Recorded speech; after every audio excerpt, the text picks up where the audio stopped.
Birju one के मार्ग से दूसरी गांव जा रहा था। बहुत देर से चल रहा हूँ, थक गया हूँ।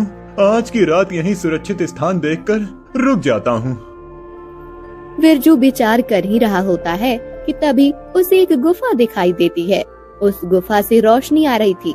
बिरजू उस गुफा में जाने लगता है। अरे नहीं, वहाँ मत जाओ, उस गुफा में जाना उचित नहीं है, मत जाओ उस गुफा में। आप उसे कहे तो रहे हैं, परंतु वो आपकी आवाज सुन नहीं पा रहा है।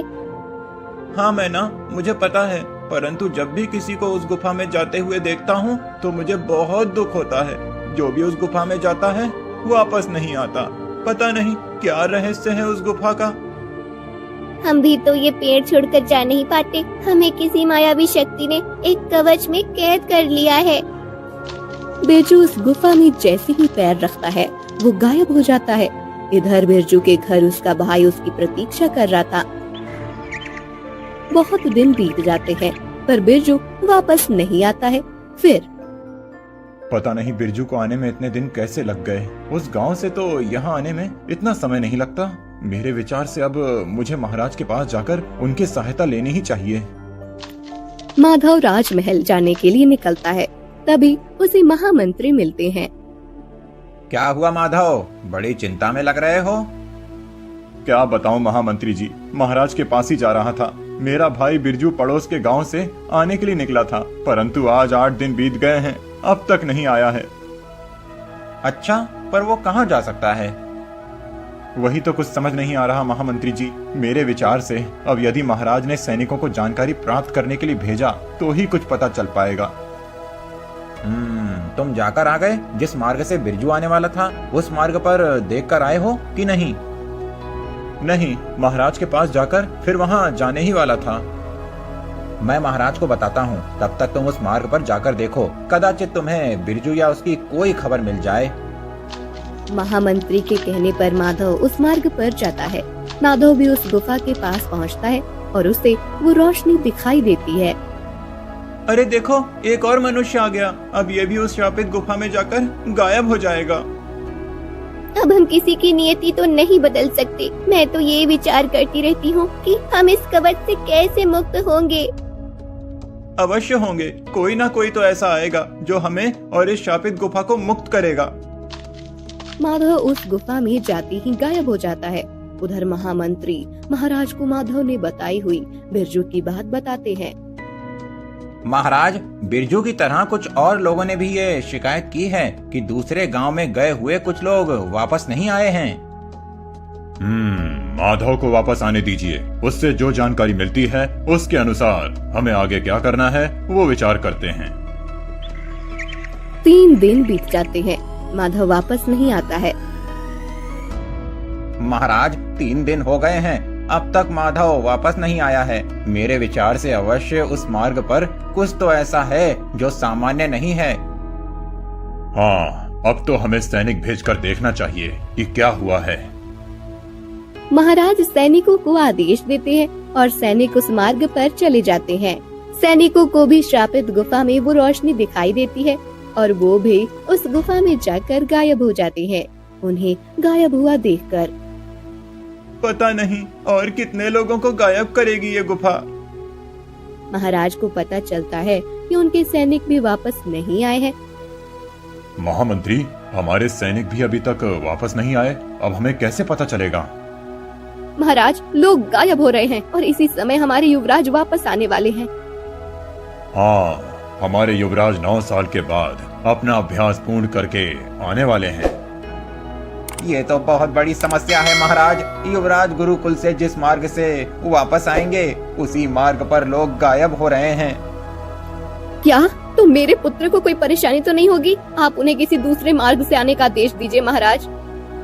क्षमा करें महारानी, परंतु गुरुकुल से वापस आने का कोई दूसरा मार्ग नहीं है। आप चिंता मत कीजिए महारानी, युवराज सर्वशक्तिमान हैं, उन्हें कोई परेशानी नहीं होगी। वो सुरक्षित राजमहल पहुंच जाएंगे। राजकुमार सुमेध एक दिव्य पुरुष थे। वो अपनी शिक्षा पूर्ण करके राजमहल लौट रहे थे। वो जब उस वन के मार्ग से जाने लगते हैं तब उस गुफा के पास पहुंच जाते हैं। अरे ये तो कोई राजपुरुष लगता है, इसे गुफा में जाने से बचाना होगा। किंतु कैसे? वो आपकी आवाज कहाँ सुन पाएगा? मैं प्रयास तो कर सकता हूँ। सुनो, उस गुफा में मत जाओ, वहाँ जाना सुरक्षित नहीं है। सुनो राजपुरुष। राजकुमार सुमेध पीछे मुड़कर देखते हैं। अरे लगता है इसे मेरी आवाज सुनाई दे रही है। यही वो दिव्य पुरुष है, कदाचित जो हमें और उस शापित गुफा को मुक्त करेगा। राजकुमार सुमेध मुस्कुराते हैं और एक तीर तोते की तरफ छोड़ते हैं। जिस अदृश्य कवच में तोता और मैना फंसे हुए थे, वो कवच टूट जाता है और दोनों उड़ते हुए राजकुमार के पास आते हैं। हे राजपुरुष, आज बहुत प्रतीक्षा के बाद किसी दिव्य पुरुष के दर्शन हुए हैं। आप सत्य में दिव्य हैं, इसीलिए उस अदृश्य कवच से भी आपको मेरी आवाज सुनाई दी।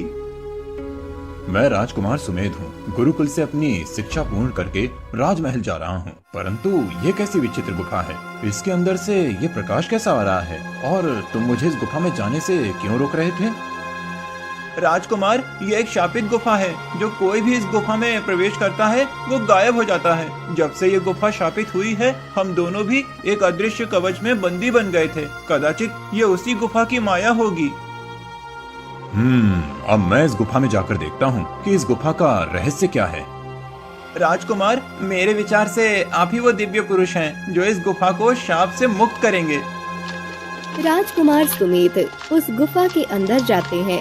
उनके अंदर जाते ही वो प्रकाश का गोला गुफा से बाहर आकर घूमने लगता है। उस रोशनी के अंदर से एक राक्षसी बाहर आती है। राक्षसी को देखकर राजकुमार अपना तीर निकालते हैं। राजकुमार, इसी राक्षसी के कारण आज तक कितने लोग इस गुफा में गायब हुए हैं। आप इसे दंड दीजिए। रुकिए राजकुमार, मुझे मत मारिए। मैं वास्तव में एक राक्षसी नहीं, अप्सरा हूँ। क्या? एक अप्सरा? हाँ राजकुमार, मैं आपको मेरी पूरी कहानी बताती हूँ। राक्षसी राजकुमार सुमेध को कहानी बताने लगती है। मैं स्वर्ग की एक अप्सरा हूँ। एक दिन देवराज ने मुझे बुलाया और अप्सरा, पृथ्वी पर एक राजा यज्ञ कर रहा है। तुम्हें जाकर उसका यज्ञ रोकना है। तुम्हें उसे मोहित करके अपने सौंदर्य के जाल में फंसाना है। परंतु देवराज, ऐसा क्यों? वो कोई सामान्य यज्ञ नहीं करने वाला है, वो अश्वमेध यज्ञ करने वाला है।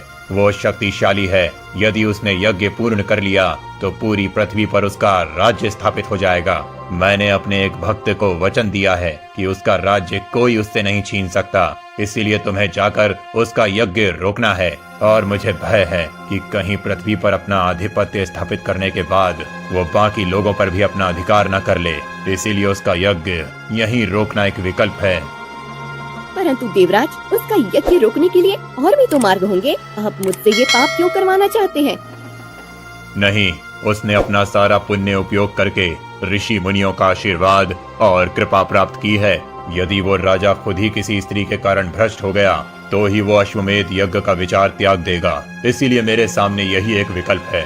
इसीलिए मेरा ये आदेश है कि तुम धरती लोक पर जाकर उस राजा को मोहित करोगी। परंतु देवराज, मैं ये कार्य नहीं कर सकी। तुम्हारा इतना दुस्साहस एक सामान्य अप्सरा होकर तुम मुझे ना कह रही हो? जाओ, तुम अगले 9 सालों तक एक राक्षसी बनकर एक गुफा में रहोगी। तुम्हारे प्रकोप के कारण वो गुफा भी शापित हो जाएगी और आसपास के पशु पंछी भी एक अदृश्य कवच में बंदी बन जाएंगे। नहीं नहीं देवराज, मुझे इतना बड़ा दंड मत दीजिए। देवराज ने मुझे श्राप दे दिया और मैं राक्षसी बनकर इस गुफा में पहुंच गई हूँ। अब आपके कारण ही मैं मुक्त हो सकती हूँ। परंतु मैं ही आपको मुक्त करूंगा, ये आप कैसे कह सकती हैं? जब देवराज ने मुझे श्राप दिया था, उसके बाद मैं एक महर्षि से मिली थी। जब मैंने महर्षि को देवराज के श्राप की बात बताई, तब उन्होंने मुझे बताया था कि एक दिव्य राजपुरुष जब उस गुफा को अपने चरण स्पर्श करेगा, तब मैं राक्षस योनि से मुक्त हो जाऊंगी। फिर राजकुमार सुमेध अपना एक तीर को राक्षसी पर छोड़ देते हैं। जैसे ही तीर राक्षसी के शरीर को लगता है, उसके शरीर से अप्सरा बाहर आती है। आपका बहुत बहुत धन्यवाद राजकुमार। मेरे इतने वर्षों के इस श्राप का अंत आपके कारण हुआ है। ये गुफा भी मेरे कारण श्रापित हो गई थी, जो आज मुक्त हो गई है। वो सब तो ठीक है। एक बात बताइए कि आज तक जितने भी लोग इस गुफा में गायब हुए हैं वो सब कहाँ हैं? ये जो रोशनी का गोला दिख रहा है, सभी लोग इस गोले में कैद हो गए हैं। ये लोग इस रोशनी से मुक्त कैसे होंगे? मेरे फिर से स्वर्ग में लौट जाते ही ये रोशनी चली जाएगी और वो सभी लोग मुक्त हो जाएंगे। अप्सरा राजकुमार को फिर से एक बार धन्यवाद देकर स्वर्ग की ओर प्रस्थान करती है। रोशनी चली जाती है और सभी लोग जो उस गुफा में गायब हो गए थे वो वहाँ प्रकट हो जाते हैं। राजकुमार सुमेध, आज यदि आप नहीं होते तो पता नहीं हम और कितने दिनों तक उस रोशनी के गोले में फंसे रहते। आज आपने उस दुष्ट राक्षसी से हमें मुक्त किया है। हाँ राजकुमार, मैं तो अपने भाई को ढूंढने निकला था, परंतु मैं भी इस शापित गुफा में बंदी बन गया। हिटवन, राजकुमार सुमेध, आपके कारण केवल यही लोग नहीं अपितु हम जैसे कई पंछी और प्राणी भी मुक्त हो गए हैं। पूरे वन में विहार करने वाले हम पक्षी कितने वर्षों से एक ही पेड़ पर बंदी बने पड़े थे। आज उस अदृश्य कवच के टूट जाने के कारण हम फिर से दूर आसमान में उड़ पाएंगे। अवश्य, परंतु पहले आप लोग मेरे साथ राजमहल चलिए। मुझे ये बोलने वाले तोता मैना पिताश्री और माताश्री को दिखाने हैं। तोते, तुम और मैना दोनों मेरे साथ राजमहल चलो। राजकुमार तोता और मैना को लेकर राजमहल आता है। राजकुमार को देखकर महाराज और महारानी को बहुत प्रसन्नता होती है। राजकुमार को सुखपूर्वक राजमहल आया हुआ देखकर महामंत्री को आश्चर्य होता है। महाराज, एक बात समझ नहीं आ रही है। इतने सारे लोग उस गुफा में गायब हो गए थे। उस मार्ग से आने जाने वाला कोई भी यहाँ तक नहीं पहुँचा था, तो फिर राजकुमार सकुशल कैसे आ गए? कुछ सालों पहले। राजन, महारानी, आप दोनों की सेवा से मैं बहुत प्रसन्न हूँ। आपको जो भी चाहिए वो वरदान देने के लिए मैं उत्सुक हूँ। हमने किसी भी वरदान के हिस्से आपकी सेवा नहीं की है। जानता हूँ राजन, परंतु एक बीमार ऋषि की बिना किसी स्वार्थ के इतने दिनों तक आपने सेवा की है, इसीलिए मेरा भी एक कर्तव्य बनता है कि मैं आपको वरदान दूं। आप किसी भी संकोच से मांगिए जो भी आप चाहते हैं। ऋषिवर, यदि आपको हमें कुछ देना ही है तो हमें ऐसा आशीर्वाद दीजिए कि हम एक ऐसे पुत्र को जन्म दे जो दिव्य हो, उसके पवित्र मन और सौंदर्य से वह अपने राज्य और पूरे समाज के प्रति अपने कर्तव्यों का पालन करे। वो शक्तिशाली हो और साथ ही कोमल मन का भी हो। अवश्य महारानी, मेरी कृपा और आशीर्वाद से आपको शीघ्र ही ऐसे दिव्य पुत्र की प्राप्ति होगी जिसके पावन स्पर्श से सभी अपवित्र स्थान पवित्र हो जाएंगे। उसके शौर्य और पराक्रम से वो समाज का नाम रोशन करेगा। आपकी कृपा ऋषिवर, ऐसे पुत्र को पाकर हमारा जीवन धन्य हो जाएगा। समझ गए महामंत्री, राजकुमार सकुशल कैसे वापस आए हैं? जी महाराज, हमारे राजकुमार के दिव्य स्पर्श से ही वो शापित गुफा मुक्त हो गई और सभी लोग जो उस गुफा में गायब हुए थे वो भी मुक्त हो गए। पिताश्री, अब वो गुफा श्राप मुक्त हो गई है। मेरा विचार है कि हम उस गुफा में सुधार करके उसे एक विश्राम गृह में परिवर्तित करें। मैंने अभी आते समय देखा कि उस वन से जो आने जाने वाला मार्ग है वो बहुत दूर का है। लोगों को उस मार्ग से आते हुए बहुत थकान महसूस होती है, इसीलिए वो उस गुफा में विश्राम करने के लिए रुकते हैं। यदि हम वहाँ एक विश्राम गृह बना दें जिसमें रहने और भोजन जल की व्यवस्था हो तो उन्हें अपना प्रवास करना सरल हो जाएगा। हाँ महाराज, राजकुमार का सुझाव उचित है। प्रजा के लिए एक विश्राम गृह का निर्माण करना ही चाहिए। हाँ, आप कल से ही विश्राम गृह का निर्माण करना शुरू कर दीजिए।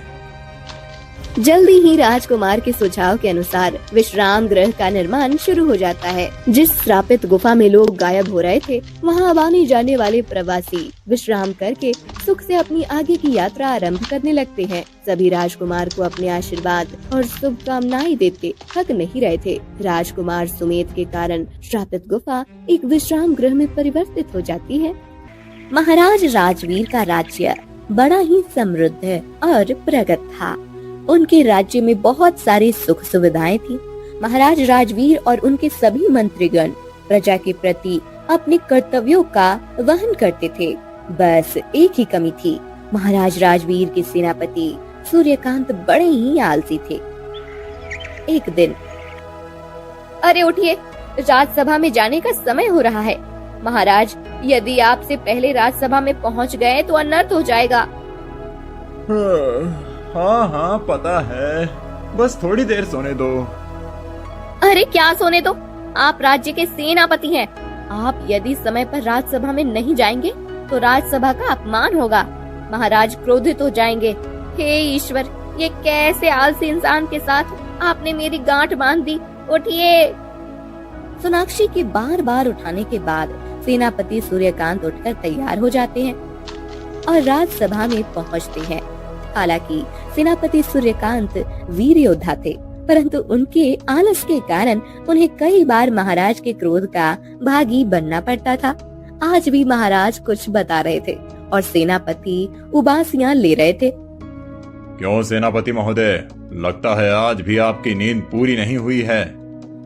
नहीं नहीं महाराज, ऐसी कोई बात नहीं है। तो फिर आप इतनी उबासियां क्यों ले रहे हैं? मेरी बात पर ध्यान भी नहीं है महाराज, मेरा पूरा ध्यान है। हाँ, तो जैसा कि मैं कह रहा था, आजकल प्रजा से बहुत ज्यादा शिकायतें आ रही हैं। राज्य में चोरी की वारदातें बढ़ रही हैं। जी महाराज, कई लोगों ने आकर शिकायतें की हैं। चोरों ने तो पूरे राज्य में कहर बरसाया हुआ है, लूट मचा रखी है। वन के मार्ग से आने जाने वाले व्यापारियों और धनिकों को चोर चाकू और शस्त्रों का धाक दिखाकर लूटते हैं। कई लोगों ने तो उस मार्ग से आना ही बंद कर दिया है। दिन हो या रात हो, वो चोरी करने से कतराते नहीं हैं। ये तो बहुत बड़ी समस्या हो गई है। सेनापति सूर्यकांत, उन चोरों को पकड़कर लाने का दायित्व मैं आपको सौंपता हूँ। किसी भी परिस्थिति में शीघ्र अतिशीघ्र वो चोर मेरे समक्ष खड़े किए जाएं। अवश्य महाराज, मैं उन चोरों को पकड़ने का पूरा प्रयास करूंगा। प्रयास नहीं सेनापति, उन्हें आपको पकड़ना ही है। एक सेनापति का यह कर्तव्य है कि वो अपने राज्य को सुरक्षा प्रदान करे, और यहाँ तो हमारे राज्य की सुरक्षा की धज्जियां उड़ा दी हैं उन चोरों ने। प्रजा की रातों की नींद गायब हो गई है।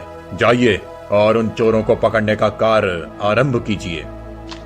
महाराज राजवीर का आदेश लेकर सेनापति अपने भवन में आते हैं। क्या हुआ? किस कार्य से बुलाया था महाराज ने? वो राज्य में बढ़ती चोरियों के कारण प्रजा भयभीत हो गई है। उन चोरों को पकड़ने का दायित्व दिया है महाराज ने। हाँ, ये बात तो सत्य है। पूरे राज्य में चारों ओर यही चर्चा है। चोरों ने तो जैसे लोगों का घर से बाहर आना जाना ही बंद कर दिया है। रात को भी उन्हें चैन नहीं होता। हाँ, पर पता नहीं वो कितने चोर हैं, कहाँ कहाँ अपनी योजना बनाते हैं। इस सब की जानकारी प्राप्त करना तो आपका काम है। आप अभी काम पर लग जाइए। हाँ, अभी मुझे थोड़ा आराम करने दो। मैं कल से इस कार्य को आरंभ करूंगा। अगले दिन भी सेनापति की पत्नी सोनाक्षी उसे फिर से चोर को पकड़ने के बारे में याद दिलाती है। फिर से सेनापति बात को टाल देता है। उनके आलस से उनकी पत्नी सोनाक्षी परेशान हो जाती है। एक दिन, भूरा, आज तक हमने इस राज्य में इतनी चोरियां की हैं, लेकिन आज तक हमें कोई नहीं पकड़ पाया। मुझे लगता है कि आज हमें कोई बड़ा हाथ मारना चाहिए। हाँ हाँ, मैं सोच रहा हूँ कि सीधे राजमहल में ही चोरी करते हैं इस बार। नहीं, राजमहल में नहीं जा सकते। महाराज राजवीर के पास चोरी की बहुत शिकायतें पहुँच गई हैं। राजमहल में सुरक्षा कड़ी होगी, हम वहाँ नहीं जा सकते। तो फिर? सुना है कि इस राज्य का जो सेनापति है वो बड़ा ही आलसी है। कुछ दिनों पहले महाराज ने हमें पकड़ने का जिम्मा सेनापति पर डाला था, लेकिन देखो, उस आलसी ने आज तक हमें पकड़ने के लिए कुछ नहीं किया। हमें उसके घर में ही चोरी करनी चाहिए। सेनापति होने के वजह से उसके घर के आसपास ज्यादा सुरक्षा नहीं होगी। हाँ, ये योजना सही है। हम सेनापति के घर में ही चोरी करते हैं। राज्य के सेनापति के घर चोरी करने के बाद हमारी दहशत चारों तरफ फैल जाएगी। हाँ, सभी हमसे डर के रहेंगे। एक रात जब सेनापति और सोनाक्षी सो रहे थे, तब फूला और भूरा दोनों छुपकर सेनापति सूर्यकांत के घर जाते हैं। दोनों दबे पांव आगे बढ़ते हुए तिजोरी तक पहुंच जाते हैं। दोनों धीरे धीरे बात कर रहे होते हैं कि तभी सोनाक्षी की नींद खुल जाती है। सुनिए जी, अब मुझे लगता है कि घर में कोई घुस गया है। अरे नहीं, तुमने कोई सपना देखा होगा, सो जाओ। मुझे लगता है कि चोर घुस आए हैं। आप जाकर देखिए ना। बाद में जाता हूँ। हे ईश्वर, क्या करूं मैं इस इंसान का। जब तक ये चोरों को पकड़ने जाएंगे तब तक तो चोर सारा धन लूट कर चले जाएंगे। फिर सोनाक्षी खुद ही हाथ में एक छड़ी लेकर धीरे से तिजोरी के पास पहुंचती है। फूला और भूरा उसे देख लेते हैं। इससे पहले कि फूला और भूरा कुछ करे, सोनाक्षी उन्हें लाठी से पीटने लगती है और जोर जोर से चिल्लाकर सबको बुलाती है। सभी नौकर भाग के आते हैं और दोनों चोरों को पकड़ लेते हैं। अगले दिन सेनापति जी, इन दोनों चोरों ने आपके घर में चोरी करने का प्रयास किया। ये तो बहुत ही लज्जित करने वाली बात है। ये तो अच्छा हुआ कि आपकी चतुर पत्नी ने उन्हें अपनी बुद्धि का उपयोग करके पकड़ लिया। यदि वो भी भयभीत हो जाती तो ये चोर आपके घर में चोरी करके भाग जाते और आपको पता ही नहीं चलता। मुझे क्षमा कर दीजिए महाराज।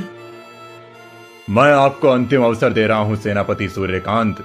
यदि अब भी आपने अपने आलस का त्याग नहीं किया तो मुझे आपको सेनापति के पद से मुक्त करना होगा।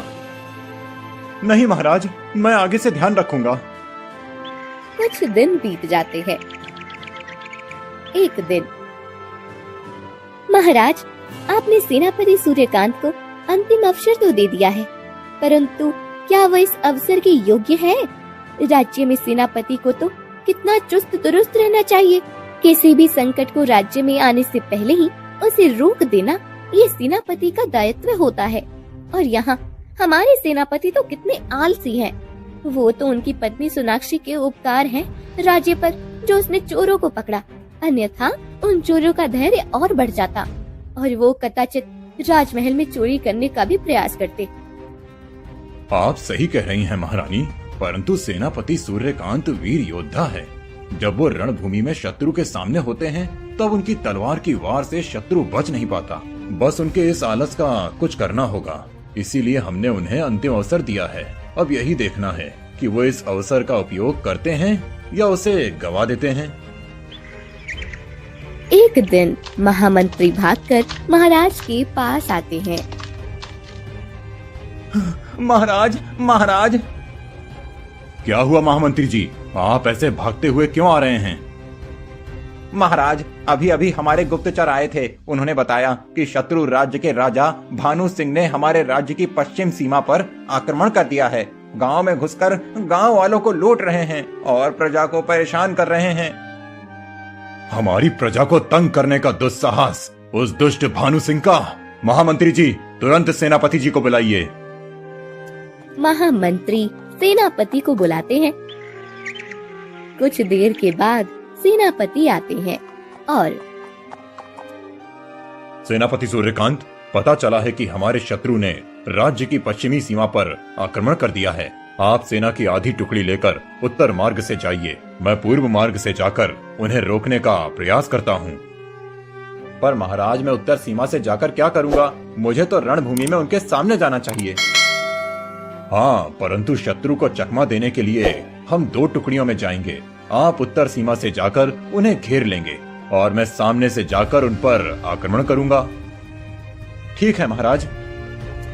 महाराज राजवीर सैनिकों की आधी टुकड़ी लेकर शत्रु से भिड़ने के लिए चले जाते हैं। इधर सूर्यकांत घर आता है। ये क्या, राज्य पर इतना बड़ा संकट आया है और आप यहाँ आराम से बैठे हैं। अरे, मैंने सैनिकों को कह दिया है कि शस्त्र और हथियार लेकर थोड़ी देर के बाद राजमहल के पास आ जाएं। मैं कुछ देर बाद जाकर उन्हें लेकर आगे चला जाऊंगा। अरे, परंतु आप सेनापति हैं। आपको उन्हें आदेश देकर उनके आगे जाना चाहिए और आप उनकी ही प्रतीक्षा कर रहे हैं। अरे हाँ हाँ, चला जाऊंगा। वैसे भी महाराज आगे जा चुके हैं और महाराज का युद्ध कौशल तो मुझसे कई अधिक है। माना कि महाराज का युद्ध कौशल आपसे अधिक है, परंतु इस समय उन्हें आपकी सुरक्षा की आवश्यकता है और आप यहाँ आराम कर रहे हैं। महाराज को तो गए हुए कितना समय बीत चुका है। यदि आप समय पर नहीं पहुँचे और महाराज को कुछ हो गया तो मैंने सुना है कि शत्रु के पास हमसे कई ज्यादा सैन्य है। सोनाक्षी सूर्यकांत से बात कर ही रही थी कि तभी एक सेवक आकर बताता है कि महाराज को शत्रु ने बंदी बना लिया है और महारानी सेनापति जी पर बहुत क्रोधित हो गई है। देखा, जिसका भय था वही हुआ। आप यदि समय पर जाते तो महाराज बंदी नहीं बनते। आपके आलसीपन के कारण आपने महाराज को फंसा दिया और महारानी का क्रोध अब आप पर टूटेगा, वो अलग। नहीं, मैं सेनापति हूँ, मैं महाराज को कुछ नहीं होने दूंगा। महाराज ने आपसे पहले ही कहा था कि ये आपका अंतिम अवसर है। अब तो महाराज बंदी बन गए हैं। यदि महाराज शत्रु राज्य से बाहर नहीं आ पाए तो ये राज्य ही नहीं रहेगा। जब महाराज ही नहीं रहेंगे तो आपका पद भी नहीं रहेगा। शत्रु राजा हम सबको गुलाम बना लेगा। आगे का पूरा जीवन हमें गरीबी में व्यतीत करना पड़ेगा। अब भी समय है, अपने आलस को फेंक दीजिए और शत्रु पर टूट पड़िए। मुझे विश्वास है कि आप अपने शौर्य से महाराज को जरूर छुड़ा लाएंगे। परंतु मेरे पास तो आधी ही सेना है और अब ज्यादा समय भी नहीं है। मैं महारानी से कहकर उनके मायके से सेना का प्रबंध करती हूँ। आप जाने के लिए सज्ज हो जाइए। और हाँ, आप उत्तर दिशा के सुरंग के मार्ग से जाइए। सुरंग का मार्ग शत्रु को पता नहीं होगा। जब तक वो महाराज को अपने राज्य से लेकर पहुँचे तब तक आप सुरंग पार करके उन्हें घेर सकते हैं। तुम सच में बहुत चतुर हो। कभी कभी तो मुझे लगता है कि मुझे नहीं, तुम्हें ही सेनापति होना चाहिए। अभी आप अपना दायित्व पूरा कीजिए, मेरी तारीफ बाद में करना। महाराज को और हमारे राज्य को आपके पराक्रम की बहुत आवश्यकता है। शत्रु को परास्त करके महाराज को सुखपूर्वक यहाँ ले आइए। यदि आप पूरे मन से ठान लेंगे तो बड़ी ही सरलता से आलस को त्याग सकते हैं। हाँ, मुझे अब सबक मिल गया है। तुम जाकर महारानी से बात करो, तब तक मैं सेना को सज्ज करके आगे चलता। सेनापति सूर्यकांत सेना के आगे जाते हैं। सोनाक्षी महारानी से कहकर उनके मायके की सेना को भी सेनापति के पीछे उनकी सहायता के लिए भेज देती है। सेनापति शत्रु राजा भानु सिंह को घेरकर महाराज राजवीर को मुक्त कराते हैं। सेनापति के साथ महाराज राजवीर सकुशल अपने राज्य लौट आते हैं।